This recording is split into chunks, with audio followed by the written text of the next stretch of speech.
Halo Physical Lovers, kembali lagi di channel Fisikanet. Iya, sekarang kita bakal membahas konsep kombinasi dan permutasi. Sebelumnya, jangan lupa untuk klik like, subscribe, share videonya, juga komen ya. Buat kalian yang pengen materinya dibahas, kalian bisa komen aja di comment section. Jadi nanti kita lihat yang mana bakalan dibahas.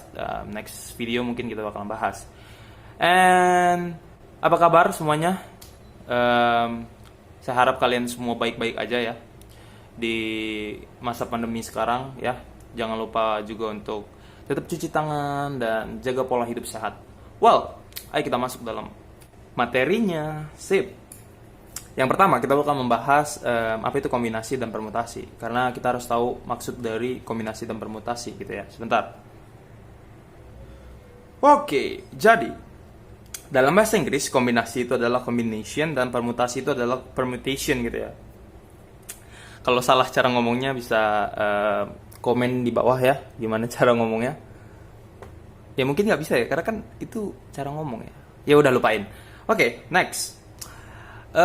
Sebenarnya di buku-buku ya, di banyak buku gitu ya, kita udah pelajarin. Kayaknya kalau sebagian dari kalian ada yang udah pelajarin, rumusnya tuh kayak gini. N, C, R, dan N, P, R. C-nya diambil dari huruf awal gitu ya. Huruf awal di bahasa Inggris itu combination, dan ini P dari permutation, jadi NCR dan NPR gitu. Ini adalah maksudnya itu adalah N combination kan, kombinasi. Kita pakai bahasa Indonesia aja, kombinasi. R, kalau ini adalah N permutasi R, gitu ya. Nah, kita bakalan bahas perbedaannya dulu ya. Perbedaannya, kalau di kombinasi, urutan pengambilan itu tidak penting. Atau ya bebas gitu loh, nggak penting kalau misalnya dalam kombinasi urutannya gitu. Oke, jadi salah satu contohnya itu seperti ini. Misal dalam satu kelas gitu, satu kelas itu ada 5 orang cowok gitu, 5 orang cowok yang dipilih untuk mengikuti seminar seminar pendidikan, misalnya seminar pendidikan ya. Dipilih 2 orang untuk mengikuti seminar pendidikan. Misal kita pilih Dendi dan Rudy. Dari 5 cowok itu ada namanya Dendi dan Rudy. Nah, jadi kalau misalnya kita pilih Dendi yang pertama dan Rudy yang kedua, nggak ada perbedaan antara kalau misalnya kita pilih Rudy dulu baru Dendi gitu. Jadi maksudnya adalah A, B itu sama dengan BA gitu ya. Jadi nggak ada perbedaan antara A, B dan BA gitu. Next, kalau di permutasi perbedaannya yaitu urutan pengambilan itu penting kalau di permutasi. Nah, jadi kalau di permutasi A, B itu tidak sama dengan BA, oke? A, B itu tidak sama dengan BA. Kenapa kayak gitu? Contoh kayak gini. Di dalam sebuah kelas gitu ya. Satu kelas lagi nih. Jadi ada 5 orang lagi nih. 5 orang lagi. Terus dipilih 2 orang lagi untuk menjadi ketua kelas dan wakil ketua kelas. Nah, ketua kelasnya misalnya Rudy.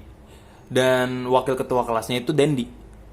Akan berbeda kalau misalnya Dendi jadi ketua kelas dan Rudy menjadi wakil ketua kelas gitu. Ya kan? Beda kan? Kalau misalnya Dendi jadi ketua kelas, Rudy jadi wakil. Kalau Rudy jadi ketua kelas, Dendi jadi wakil. Itu bakalan beda gitu.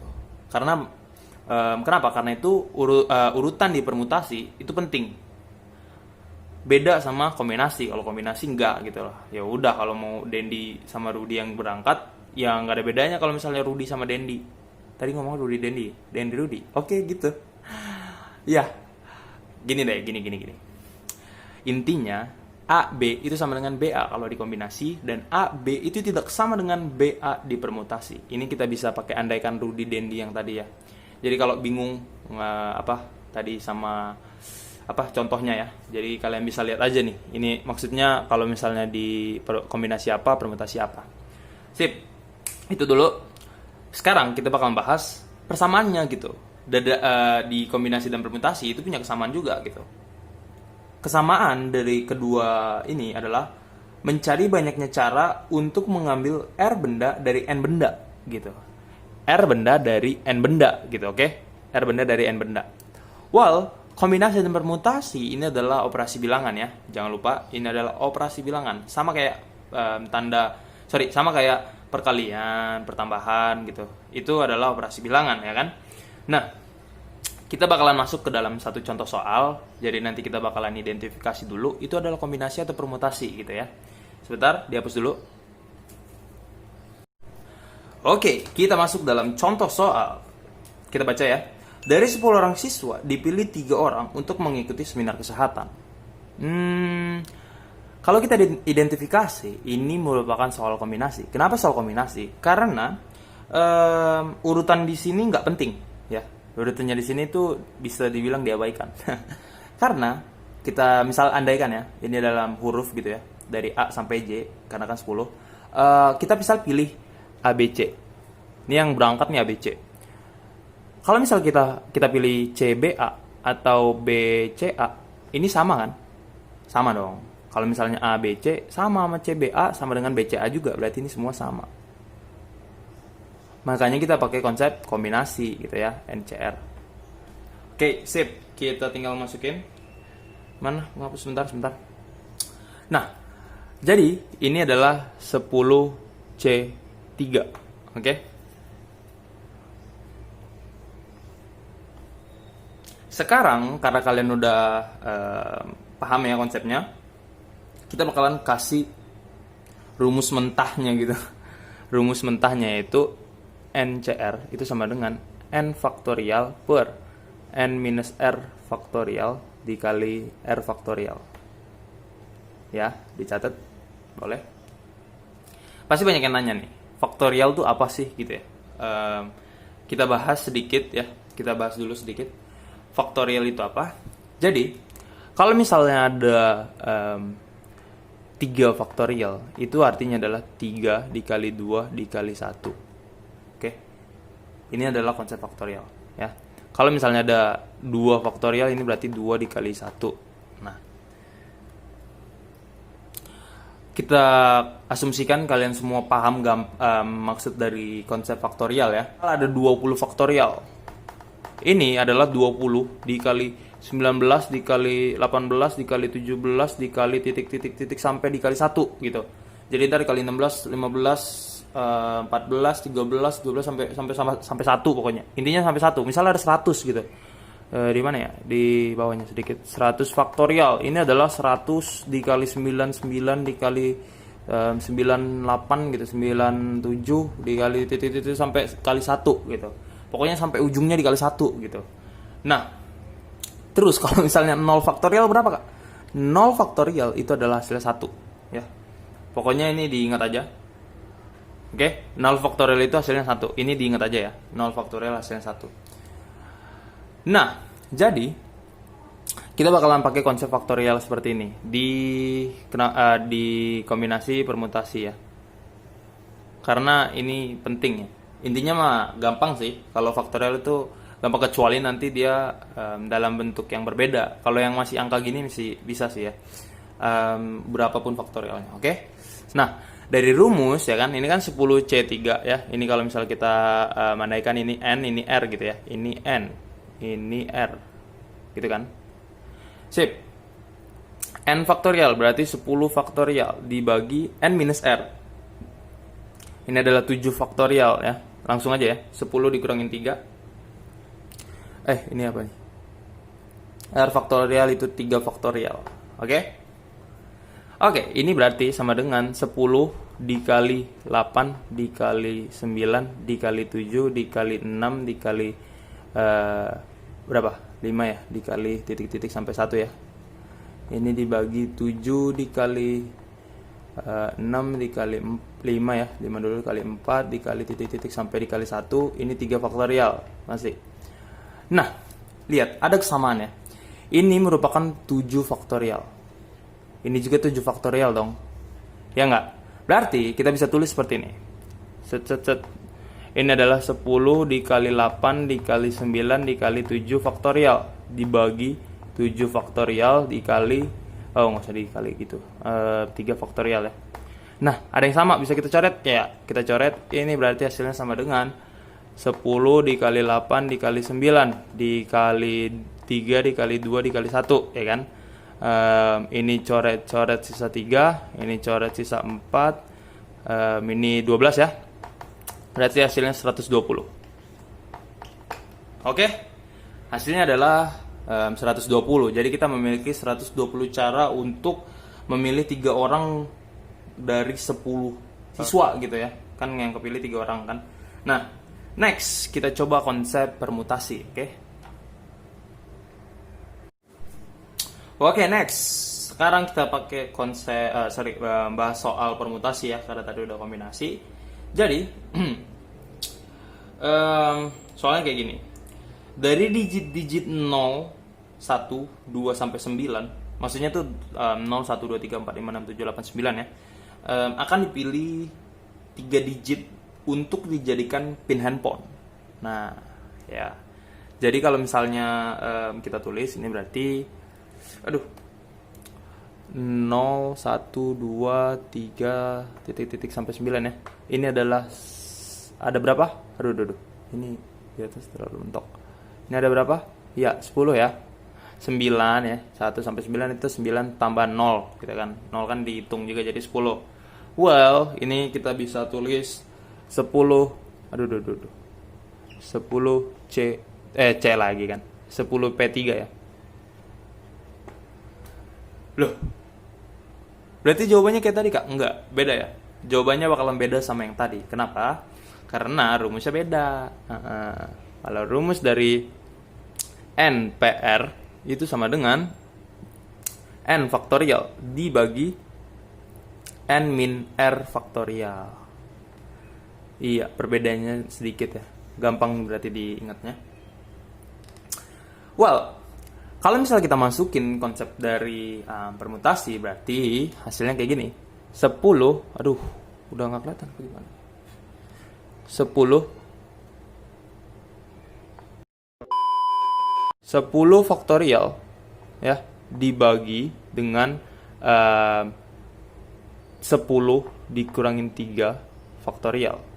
Oke, berarti ini adalah 10 faktorial dibagi 7 faktorial, itu sama dengan 9. 10 dikali 9 dikali 8 dikali 7 faktorial dibagi 7 faktorial.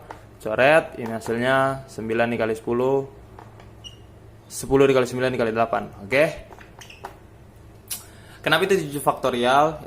Kayak tadi ya konsepnya, kalau misalnya ini kan 10 faktorial kan berarti 10 dikali 9 dikali 8 dikali 7 dikali 6 dikali 5 dikali 4 dikali 3 dikali 2 dikali 1. Berarti ini kita bisa anggap dengan 7 faktorial.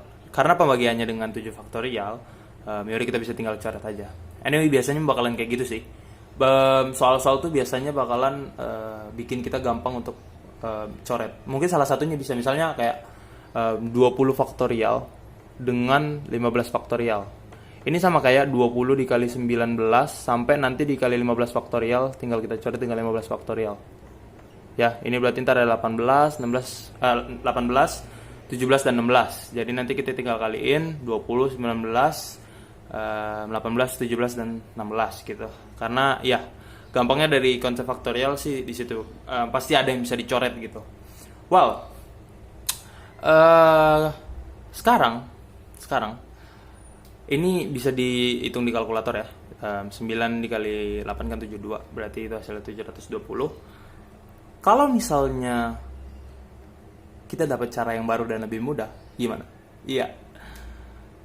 Kita punya salah satu konsep ya, mirip-mirip sama permutasi, tapi dia lebih gimana ya, lebih simple gitu. Jadi itu lebih gampang dan lebih mudah dipahami konsepnya. Oke, kita hapus dulu. Itu adalah kaidah pencacahan, ya, kaidah pencacahan. Anyway guys, sorry, spidolnya udah mau habis, tapi masih bisa kelihatan ya? Kelihatan kan? Oke. Kaidah pencacahan memiliki konsep yang mirip-mirip dengan permutasi, tapi jawabannya bakalan sama gitu sama yang permutasi. Kan tadi hasilnya 720 ya. Kita pakai kita pakai soal yang tadi ya. Dari digit-digit 011 entah 0, 1, 2 sampai 9 ya, akan dipilih 3 digit untuk dijadikan pin handphone gitu kan. Jadi sama ya, sama kayak yang tadi, 0, 1, 2 sampai 9 gitu kan. Ini ada 10 ya. Ingat ini ada 10. Ini ada 10. Nah, kalau misalnya di dalam kaidah pencacahan kita tinggal taruh kayak gini. Tadi diminta 3 kan, 3 pin gitu kan, 3 pin, 3 digit untuk dijadikan pin, 3. Nah, tinggal bikin tempat aja gini nih 3 gitu kan. Nah, kita tinggal masukin gitu. Ini adalah 10. Kalau misalnya kita suruh pilih dari 10 berarti kita masih bisa pilih 10 ya. Dari 10 kita masih bisa pilih 10 gitu kan. Ya kan? Karena kan dari 10 gitu. Nah, nextnya di sini kita tinggal milih 9. Kenapa gitu? Karena misal kita di sini milih nomor 2, berarti nomor 2-nya udah nggak bisa dong. Berarti 0, 1, 3 sampai 9 gitu kan. Berarti sisa 9 kan. Berarti di sini sisa 8. Oke.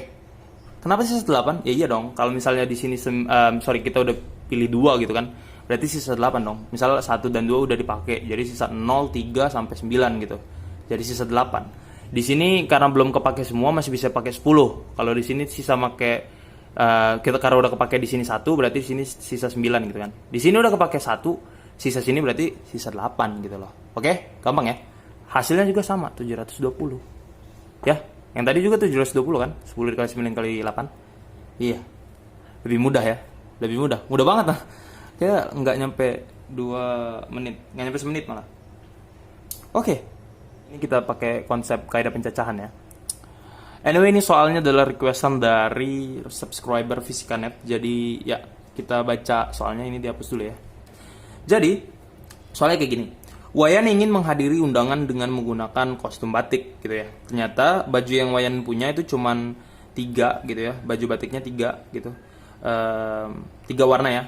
Yaitu batik warna hitam, batik warna gold, batik warna abu-abu gitu. Dan untuk celananya, Wayan cuma punya 2 gitu, 2 buah celana, yaitu celana warna putih dan celana warna hitam. Well, kalau misalnya kita ibaratkan ini misalnya baju ya, set itu ya, ini baju ada 3 kan, set ada 3 baju yang Wayan punya, ada 3 ya. Wih, ini jelek banget, set gitu. Dan dia cuma punya 2 celana, set, gitu kan, 2 celana. Nah, konsep dari kaidah pencacahan ini kita tinggal kalikan, gitu ya. Ini kan ada 3 ya, jumlahnya ada 3. Yang ini jumlahnya ada 2. Ini tinggal kita kalikan aja, itu sama dengan 6. Gampang ya? Aduh, ini nggak kelihatan ya. Ya pokoknya hasilnya ini 6, gitu ya. Nanti dipakein ini aja deh. Oke, ini berarti 3 ya kan, di sini 2, tinggal kita kaliin aja. 3 dikali 2 sama dengan 6. Misal dia ada topi gitu, punya topi ada 3 misalnya, berarti tinggal kita kaliin sama topinya gitu. Jadi hasilnya itu adalah 3 dikali 3 dikali 2 ya kan. Jadi hasilnya adalah 18 ya kan. 9 dikali 2 18. Oke, gitu aja. Oke guys, jadi segitu aja untuk materi kali ini.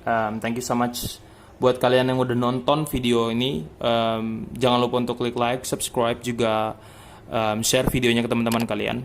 Kalian bisa komen juga di bawah gitu, apa aja yang kurang, dan mungkin kalian punya saran untuk materi selanjutnya. Kalian bisa tulis di comment section gitu ya. Nanti kita bakalan pilih gitu mana yang bakalan dibahas materinya. Anyway, maaf kalau misalnya tadi ada kekurangan, tapi iya karena spidolnya habis, jadi beberapa kita jelasin pakai pakai video ini aja, kayak animasi gitu, cuman ya udah. Well, thank you so much. Jangan lupa untuk tetap jaga pola kehidupan sehat ya. And keep it up.